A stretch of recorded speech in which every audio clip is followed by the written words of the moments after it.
आपण शशिकांतजी यांनी मुद्दा उपस्थित केला होता। या प्रकरणातील 8 आरोपीपैकी 7 आरोपी अटक झालेले आहेत।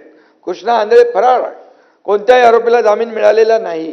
कृष्णा आंधळेचा शोध सुरू आहे आणि आपल्याला सांगतो त्याच्या सगळ्या ज्या काही प्रक्रिया आहेत ती सुरू झालेली आहे आणि आपल्याला मी सांगतो दोषींना फासावर लटकवल्याशिवाय सरकार स्वस्थ बसणार नाही आणि ते आपल्या कोण देशमुख ना त्यांच्या परिवाराला न्याय दिल्याशिवाय संतोष देशमुख यांच्या परिवाराला न्याय मिळाल्याशिवाय आणि या अशा प्रकारच्या गुन्हेगारांना जरब बसवल्याशिवाय सरकार काही शांत बसणार नाही। आणि म्हणून भ्रष्टाचाराच्या प्रकरणातील दोषी सरकारी अधिकारी लोकप्रतिनिधी यांच्यावर देखील कारवाईच्या बाबतीमध्ये चर्चा झाली। त्याच्यावर कोणालाही पाठीशी घातलं जाणार नाही।